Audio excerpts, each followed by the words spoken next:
ഞാൻ ലാലേട്ടനെ നേരിക്കാറില്ല. എന്റെ അടുത്ത് പറഞ്ഞു ലാലേട്ടൻ വേണം. സാറിനറിയാവോ? ഇല്ല, ഒന്ന് ട്രൈ ചെയ്യാലോ. ഞാൻ ശബ്ദം അനുകരിക്കാറില്ല, രൂപ.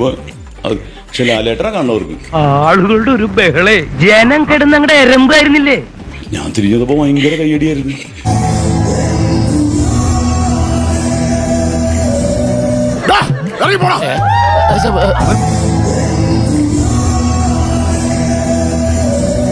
തുടക്കം കാണുമ്പോ അറിയാം ഒടുക്കത്തിന്റെ ഗതി.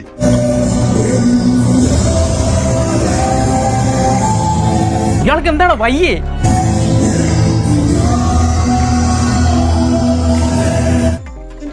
എനിക്ക് അറിയാൻ പാടില്ലായിട്ട് ചോദിക്കുക. നീ ഒരു ഒറ്റ ഡയലോഗ് വെച്ച് എത്ര കാലം ഫീൽഡിൽ പിടിച്ചേക്കും?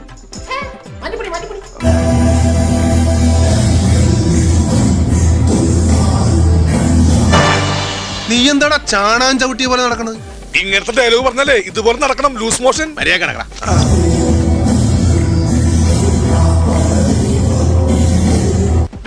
എന്റെ ക്ഷമ പരീക്ഷിക്കരുത്. ഇതുകൊണ്ട് ഞാൻ ഒറ്റ വീക്ക് ചെന്നുണ്ടല്ലോ.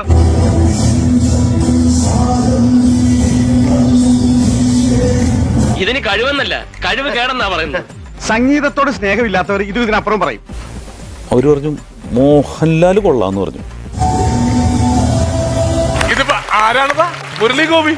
ഇനി നന്നായിരിക്കുന്നു. ഞാൻ പ്രതീക്ഷിക്കുന്നത് മമ്മൂട്ടി അതിനേക്കാൾ കൊള്ളാം എന്നായിരിക്കും പ്രതീക്ഷിച്ചത്. മമ്മൂട്ടിയെ കണ്ടോളി.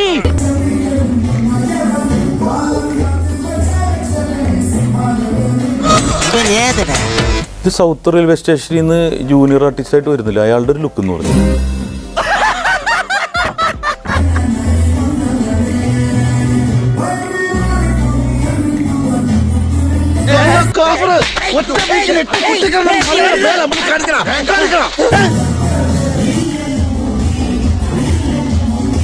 അല്ലെങ്കിലും എനിക്കിത് വരണം. ഞാനിത് കേട്ടല്ലേ മതിയാവും.